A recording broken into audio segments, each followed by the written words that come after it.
In the times of the great teacher, very little was known regarding human health. Disease was rampant.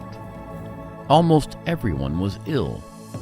Life expectancy at birth was extremely low. Even in Shakespeare's day, it was reported as having been 4 years. Much of the ministry of Jesus was devoted to healing those who had little or no other chance of health. Today, we have a great medical science, mammoth and well-equipped, ably staffed hospitals in every area. We have physicians' offices in almost every block, with expensive research laboratories dotting our land. Dr. Arnold A. Hutschnecker, a physician who has practiced internal medicine in New York City for more than 40 years, states in his book, The Will to Live, that in spite of a long succession of miracle drugs and great advances in medical knowledge, about 1/2 of the people in the world are ill at any given time. In contrast, 99% of all the people in the world are living hand to mouth in the face of the greatest prosperity the race has ever witnessed. It is our opinion that were Jesus alive today, he would devote some of his time and teachings to telling his listeners how to become prosperous. Can't you just hear this great teacher saying, "Your lack, your needs, your poverty are insults to the infinite. These are totally unnecessary conditions which you have pinned upon yourself. Rise above your ignorance. Find out who you are and make your claim for an overflowing abundance of all the good things of life, and it shall be given to you in full and running over." Then again, with what measure you give, it shall be multiplied tenfold and given back to you. The spirit in which you give is the most important thing about your gift. Why? It is intrinsic to the pattern in your consciousness, and its physical counterpart will carry through into your multiplied return. When an opportunity to give is offered to you, if you consider giving and then decide against it, saying in effect, "I better not, I may need it myself," you will most certainly need it yourself. If you give grudgingly or calculatingly, these configurations will be present in your return. If, however, you give boldly, generously, full-heartedly, impulsively, it shall be given to you tenfold in the same manner. The fastest and in some ways most interesting return on seed money tenfold claim that I know of happened to me quite recently. I was on my way to a branch post office with an armload of parcel post. In addition, I carried unwrapped, but in its own display package, a small appliance I was then distributing. I intended to deliver it to a local purchaser on my way back. As I hurried up with the crowded street, I passed a blind man with a cup. I thought to myself, I'd give him something if I weren't loaded down. Almost instantly, I recognized the negative application of the law. I turned and struggled back through the crowd, reached the blind man, and asked him to stop for a second. I laid my packages on the sidewalk, took all the change from my pocket, and put it in his cup. It made a good noise, and it seemed he was almost on the verge of opening his eyes. However, he did not, but he repeated his thanks. I recovered my packages, reached the post office, and mailed them. Then, taking my unwrapped appliance, I turned to leave the post office. A man stopped me, saying, "I'm interested in that product. May I see it?" "Certainly," I answered. We stopped at the first writing counter near the entrance, and I took the appliance out of its box and showed him how it worked. It happened to operate on batteries, and their sound attracted a small crowd. The man who had inquired looked at it, then handed me his card, saying, "Please mail us a catalog sheet. We may give you an order." I thanked him and proceeded to put the product back in its box. Most of those who had been watching had disappeared. However, One man stepped up to me and said, "Where can I buy a couple hundred of those things?" "I distribute them," I told him. "I'll be happy to supply you." He said, "First, let me buy the special delivery stamp I came for. Then we'll do some business." On the way to my office, he introduced himself. He was the Ohio distributor for one of the reducing foods and was in New York looking for a product he could use as a premium to open accounts with dealers. He bought 200, did not ask for the discount to which he was entitled, and which I gave him. He paid cash. I do not know exactly how much I gave the blind man. I had made my claim for a general tenfold return, and I'm quite certain the profit of that sale represented a full measure return running over. Perhaps the most significant part of the transaction was that the buyer was happy with his purchase as a child is with a shiny new toy. Here, then, in summary,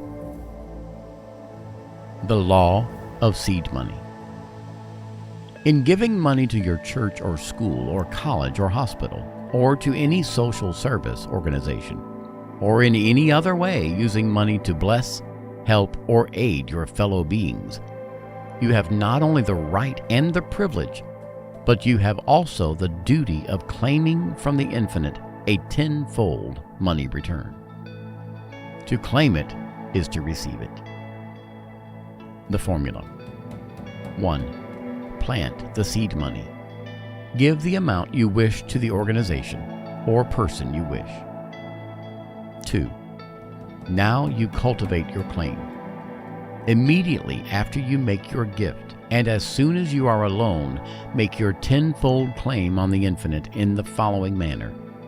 I have received blank dollars, tenfold the exact sum given. In return, with good to all concerned, thank you, thank you, thank you. 3. Repeat your formula time and again. Say it just before you fall asleep. Say it during the night if you awaken. Say it several times the first thing in the morning. Do it enough and then relax and follow your normal routine. It is not necessary to overwork. 4. Start your work at a modest level, high enough that your gift and your multiplied return are both important to you so that you will do the work as outlined conscientiously. If you start at too high a level so that you begin to wonder where all the money is coming from, you are liable to incur doubts. Avoid doubts, or they will manifest in your results as nothingness. 5. Tell no one of your claim or work. Do it in private. You may do it silently or aloud. You may also write your claim or claims and refer to them at times to refresh your pattern. The only work you have is to impress the pattern on your own consciousness. 6. In the event your multiplied claim is not returned as rapidly as you think it should be, after you have made your gift and done the work on your claim to the best of your ability, then do the following. Refer to the daily affirmation at the end of this book. Read it and reread it until you know who you are. As soon as you realize who you are, your demonstrations will fly on wings to you. People will shove money at you. If you claim money from every side, you'll be literally able to pick it out of the air. 7. Give your gift in the spirit of complete trust. Give it boldly, happily, impulsively, full-heartedly, and generously. It will return to you tenfold. The law is always in operation. The formula works in your favor when you work it. No one else can do it for you. You must do it for yourself, just as you must breathe for yourself. We come now to knowledge, which insofar as we know, has never been revealed. Why do the law of seed money and the seed money formula work? Why must you believe you have already received it? before you can receive. We are going to tell you why. We are going to give you the reason it works, and should you ever fail to make it work, the reason you fail. We are going to give you the only explanation which fits all the facts, the explanation which is the basis of all religions, all creeds, all faiths, all healings, all miracles, and all the conditions and experiences in human life. We are going to take the mystery out of all these things, and in the golden words of Reverend Paul M. Brunet, put the mastery in. The ancient Hindu emperor, Asoka, is reported to have observed, all creeds have their miracles. Today, we not only know this to be true, but we also know that the psychiatrists and hypnotists have theirs. Why? Because of man's relationship with the universe. Scientists have explored the universe with powerful telescopes and with powerful microscopes. In all their search and research, they have found only one thing. From the farthest star to the most infinitesimal part of the atom, the only thing scientists have been able to find is energy. Everything that exists in one form or another, one level or another, is energy. Energy fills the universe. The universe is energy. The infinite is energy. Then it should surprise no one to learn that there is a fluid, plastic, invisible energy which flows evermore through the human mind. This energy, undifferentiated, flows through the mind of every human being. The infinite energy which flows through the human mind is power, sheer power. It enters your mind unformed, flows out of your mind, impressed with the patterns in your consciousness, and flows evermore into the exact form of those patterns. This infinite energy, which flows through your mind, is blind, has no will of its own, cannot say no to your patterns or do anything but follow them explicitly. This infinite energy, which evermore flows through your mind, is unlimited.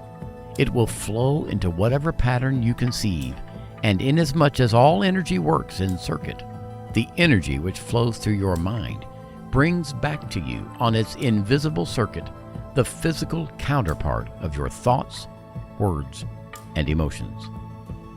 If you pattern the infinite energy, which flows through your mind, with evil, evil will be returned to you. If you pattern it with disease, disease will be returned to you. If you pattern this energy with debts and needs, debts and needs will be returned to you. If you pattern this unlimited infinite energy, which flows through your mind with happiness, happiness will be returned to you. If you pattern this energy with great riches will be returned to you. If you pattern this energy with perfect health will be returned to you. If you pattern this energy with ever-renewing life, with inexhaustible vitality, with everlasting youth, and with an overflowing abundance of all the other things of life, all these wonderful things will be returned to you. You are the director, the selector, the chooser, the decider. You are the absolute monarch of that infinite, unlimited, blind, obeying, all-powerful energy which flows through your mind. Do you think nuclear power is great? You're right. It is great, very great. But compared to the infinite energy which flows constantly through your mind, and of which you are the undisputed ruler, nuclear power is as a weak and helpless infant in the arms of a mighty giant.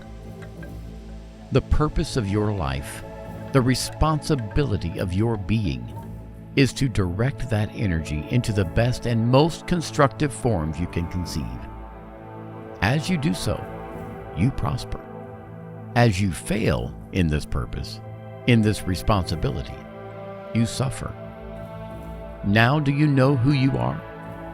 Now do you know why you can make your seed money tenfold claims on the infinite and have them paid in full? The infinite is your servant, works every second of your life for you, follows your every order, has nothing else in all the world to do but to bring you blessings, health, ever-renewing life, wealth, prosperity, and an overflowing abundance of all the good things of life, including deep and satisfying happiness. Getting, having, enjoying, and sharing all these things are both your birthright and your duty. My daily affirmation. I know who I am. I am the selector, the director, the guide, the pattern maker, the blueprinter of that unlimited, unformed yet all-powerful, blind, completely obeying, infinite energy which every instant of my life flows through my mind. I am the eyes, the fingertips, the consciousness of that infinite energy. I am the sole ruler, an absolute monarch of that infinite energy which flows through my mind. That infinite energy is my omnipotent and willing servant and follows exactly my every order. My words and thoughts and emotions form the infinite energy into the conditions and circumstances of my life and environment. That all-powerful infinite energy is constantly and precisely fulfilling, transforming my words and thoughts and emotions into their physical counterparts. No words or thoughts or emotions of mine ever return to me unfilled. Therefore, I am always exceedingly careful that all my words and thoughts and emotions are beneficial, positive, constructive, and specific in all their aspects. By guiding and directing that infinite energy forever flowing through my mind with words and thoughts and emotions which are beneficial, positive, constructive, and specific, I bless myself with perfect health, with ever-renewing life, with inexhaustible vitality, with everlasting youthfulness, with wisdom and understanding, with wealth, prosperity, happiness, and an overflowing abundance of all the other good things of life. I bless my fellow beings with beneficial, positive, constructive, and specific words and thoughts and emotions, and also with gifts of monies, services, aid, help, love, praise, and encouragement, and claim my tenfold return on all these from the infinite, as in both my privilege and my duty as a conscious expression of that infinite energy. That always obedient, all-powerful, infinite energy, which flows constantly through my mind, always brings my tenfold return to me. Daily, my capacity to receive increases, expands, and magnifies. All good completely fills my life and environment, and the life and environment of all my fellow beings. So I am. So is it.